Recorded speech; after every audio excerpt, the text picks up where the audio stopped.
lallaban agarraa. Nuti kanarraa mormii takka illee hin qabne nuti musliimtonni. Yesuus qofaa osoo hin taane nabiyyoonni hundi isaanii ka Rabbiin ergee nabi Nuuh irraa kaaseetiin haga nabii keenyaatti alayhi salaatu wassalaam karaadha dhugaadha jireenya jenneetiin amanna. Jalqaba irratti waan kana hubachuun dirqama. Karaa jechuun maalidha? Dhugaa jechuun maalidha? Jireenya jechuun maalidha? Isa jedhu irratti tokkoffaa irratti Yesuus Kiristoos gaafa ani karaadha jedhu anatu karaa irra deemanii osoo hin taane akka caaffata keessatti lafa kaahametti illee jechuudha. Gaafa barattoonni Yesuusitti dhufaniitiin isaan dubbataan ittiin turan maal jedhaniin? Barattoonni 12 Yesuus erga arganii karaa saba Waaqayyoo warra hin ta'in gaafa Yesuus Kiristoos barattoota 12 ergu karaa saba Waaqayyoo warra hin ta'in isaan geessu irra hin gorinaa jedheen. Isaan geessu irra hin gorinaa jedheen.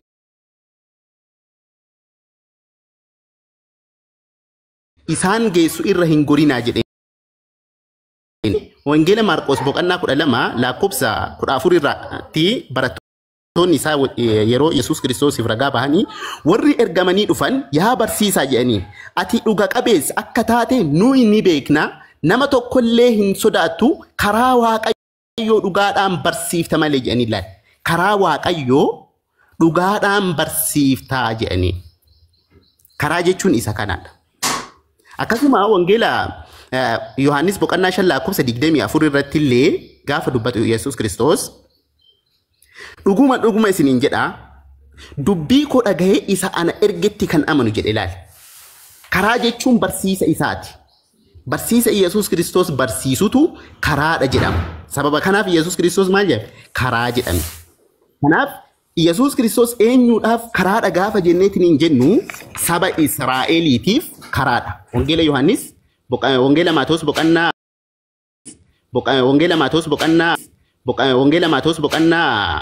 15 lakkoofsa 13 itti dhuftee gaafattu maal jeen? Ani warra akka hoolotaa karaa irraa goran mana Israa'eliitiif malee hin ergamne jedheen. Kanaafuu barsiisni isaa karaa ta'uu isaa saba Israa'elii duwwaadhaaf akka inni ta'e caaffatatu ragaa baha.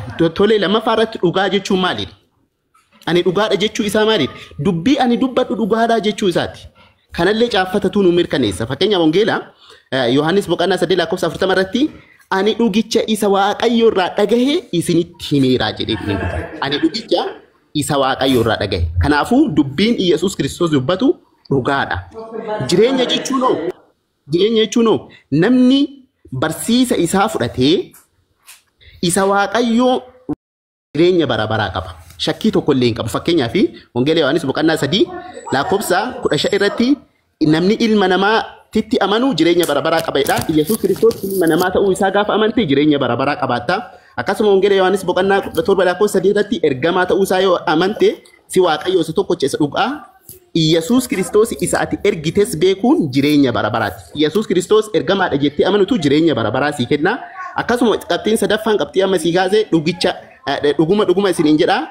Dubbii kiyya dhagahee isa an ergetti kan amanu jedhe jireenya bara baraa qaba. Kanaafuu atini Waaqayyo abbaa sanitti gaafa amante jireenya bara baraa qabaatta. Ani jireenya jechuun isa kanaadha. Qabxiini ani karaadha dhugaadha jireenya jedhu caafanni bifa kanaan ibsee lafa kaaha jechuudha. Yoomi ifaadha. Nuti irraa kaafadhuuti. Kanti waktu yang berjalan tadi ketika waktu berbahasa menanyai teman-teman tadi ya. Bagaimana bahkan sesuatu berarti kamu terkama dari itu kalau aman itu sah rumah isan isin berarti gati ergaman ettani amantu as deebitaniimmoo Israa'el qofaaf ergama najeeqa artina qallittiin koo ustaas dhiifama naa godha. Abshir Abdurrahman dubbadhaan qasu. Tokkoffaa irratti musliimtonni seenaa maal jedhu? Rabbi siif haa laafisu waan ofii jaalatu Rabbi si haa kennu. fixira rabbiin gartee siif haa laaffisu waan hunda seenaa ta'e. Islaamni kiristaanonni dimti keessaan soomataa jirtu du'aayinaa godha. Abshir waan si rakkee waan cinqee hunda jala si haa baasu. Sirraa kaasu inshaallah yaa rabbi kiyya sirraa kaasu. Gammachuu si haa dhageessu fayyaa siif haa kennu keessaa fi ala kee rabbi fayyaa si haa kennu abshiru. Hin yaaddin gadadoo fi yaaddoo hunda rabbi sirraa qabu. Si haa milkeessu waan si miidha.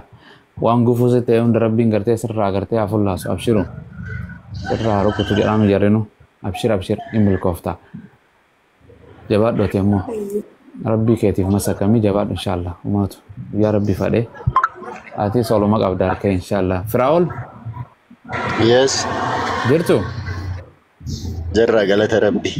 baga jiraat islaama moo kiristaan tigistii teenyoo hayyee Jecha gingilchaan jedhe baay'ee natti tole. tole Wanta hubadhee fi wanta dubbisaa jiru irraa jechuudha. okay mashaallah Dursa yeroo ati haasoytu keessattuu baay'ee na dabbara baay'ee si jibballeeni. hayyee Keessa seenee yeroo dubbisu wanta gaafii uumuu wanta gaafii nakkaasu baay'eetu ture. tole Iddoon jiru baay'ee illee namatti hin tolu yoo siin No, jeeqallee it's okay. sagalee irra kan qabu. Oma waa takka inshaallah ijoollee takka shaadaa qabsiifne numa jirra waa takka inshaallah jeequmsa homaatu itti fufe Hayyee innaa wanta barumsa ani fudhe baay'eetu jira. Fakkeenyaaf tiksoota irraa wanta adda addaa kitaaban dubbisa baay'een dubbisa. gaarii Quraana illee ka afaan Oromoo baay'een dubbisa. Wanta ani hubadhus baay'ee jira wanta ani hubachaa jirus jira immoo. tole Kanaafuu keessattuu gingilchaa wanta amma inni ibse baay'ee wanta namatti toluu fi karaa sirriidhaan akka namni hubannoodhaan fudhatu kan nama karaarra nama buusudha. akkas Maraafuu galatooman jedha anillee abshir abshir amma dubbisa akkana jechuun danda'uti si wajjin hin jira sin Abshir, duuban abshir. deemee ilaala. tole dubbis waan boqonnaa jennuun dabarreeffadhu hayyee dubbadhu gingilchaa Firaa'olii kana dubbisuudha barbaade. Firaa'ol akkam nagageetti? Jarra galata rabbi. Mucaa gaaf dura daandii irratti ganda duwwaa tokkotti Yes. yaadatte? Beekera si beekera. Yaa. Profaayila jedhee yoo seenu. Anaaf si qaama wal dubbifna akka hin qabu. Yaa. warra qaamaa asiin dhufina'u maal gootan Hayyee akkas. akkasii Sasa nuti jira Follow. dubbisa. follow wal godhaati yaani Ayyee. firaa'ol kiyya dubbise atillee namni asitti ustaanis hin shawwadin barsiisaan amantii biraatillee hin shawwadin waan jiru waan barreeffame oromiffaan irra beektu sirra beeku barumsa keessa namni wal caale malee waan dubbifamu tokko nama jechuun nama saree jechuun saruma bakkuma feete yoo deemte afaanuma hundattu namni saree sin ta'u sareen namaas hin taatu gartee ergamaadha jennaan ergaan ta'u gartee qaamni tokko ofii dubbatee jennaan gartee waaqayyo biyyee irraa nama uume jedhe biyyee akkamii biyyee tana isaa fidee jettee gaafachuu illee hin dandeessu biyyee irraa uume jedhame reyaalitii biyyeen arginaa miti waaqayyoon na duraa sumaan jiru waaqayyoon kun eessa ture eessarraa ka'e maal ture inni kun waan akkam ture kuni waan beekumsa keetiiti miti waan inni sitti hime ani akkana waaqayyoon ani gartee sareen ture sun jedhe saree ture jettee itti amanu waliigallee waan eenyummaa waaqayyoon itti ofiin ibse waan inni ofiin jedhe amma jire ibiddaa fi jannataas qophaa'ee jira eessa qophaa'ee kan akkamii maalirraa shidamaa dhagamoo mukarraa kuni waan keetii miti gartee waan si beeksifame waan kitaaba keessa dubbatame sanuma hordofooti amma fakkeenyaaf Yesuus karaadha jennee amanna dhugaadha jennee amanna Yesuus gooftaadha jennee amanna waaqaa miti jechaa jira gooftaa jechuun ilmi namaas gooftaan illeen atilleen gooftaa nama aaboo wayirratti qabu waliigallee eenyu Yesuus qofaa miti kan karaa jennee amanu all the prophet gartee ergamoonni hundi Yesuusiin malee waaqayyo beekuu hin dandeessu Museen bara isaa Museerraa malee waaqayyo abbaa namni beekuu danda'u jira osoo Museen hin dhufin sabni Israa'el waaqayyo abbaa beekuu danda'u hin danda'an Abrahaam osoo biyya lafaa irra hin jiraatin waaqayyoon beekuu hin danda'an jechuudha osoo Muhammad hin dhufin waaqayyoo jedhamus namni hin beeku jaarraa hunda keessa seencharii hunda keessa waaqayyoon garaan gartee nama ittiin dubbatu ergamoota malaa'ikootaa fi namootaatiin filatee nama kanaan gartee if beeksisaa jechuudha waaqayyo dhufee ani waaqa bara akkana jedhe sitti hin dubbatu nama takka takkana kallattii hin dhufeen dubban saniif waan wangeera jiru nun burjaajeysu ilma namaa burjaaja'u jira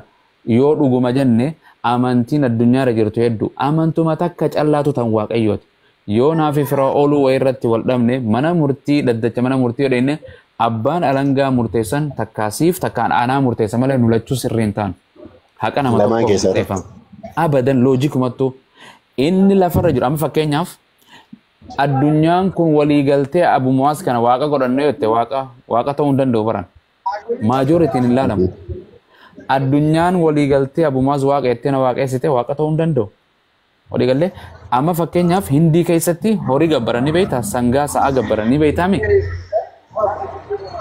ni beeytaami ti Firaa'ol guyyuma tokko sangaan san dibichi san as bahee ani waaqa keessan jedhee itti dubbate waaqa keessan na waaqessaa jedhee ni yaadda itti dubbate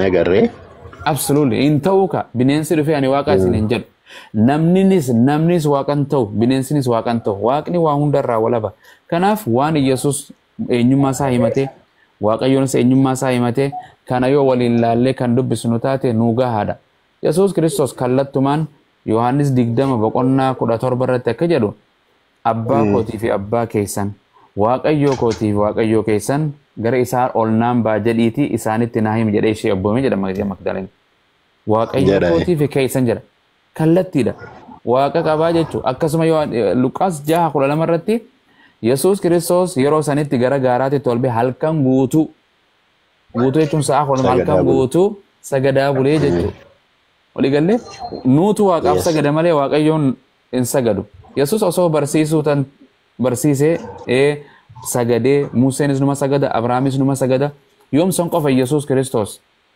gartee ani humna kootiin akkuma mucaan jette humna kootiin waa takka gochuu hin danda'u dhugaa waan waaqayyo irraa dhageessini maa gartee murtii isaatiin hin murteessaa jedhe fadha kan kootiin hin murteessu dubbiin an dubbatu kunis keetii miti jedhe inni guddaan ክርስቲያን irratti gaafii uumuu ቃል ነበረ ቃልም በእግዚአብሔር ዘንድ ነበረ jedha inni sun immoo dhufee foon uffate ka jedhuuf akka haalleen itti hubadhe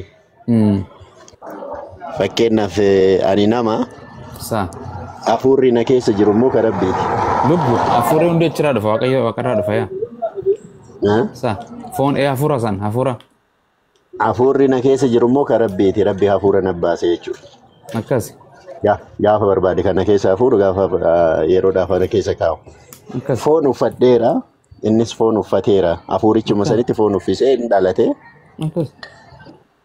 jedheeti kan fudhadhe akka kootti jechuudha. Namni hundi hafuura qaba. Hafuurri waaqayyo abbaatiif kan Yesuus tokko jettee yaadda. Hafuura waaqayyoon abbaan isaa hafuura qaba. Yesuus hafuura qaba. Hafuurri qulqulluun hafuura qaba. Anis hafuuraan qaba. Hundi individually hafuura qabna. Hafuura qaba sirrii. Yoo kan keessumaa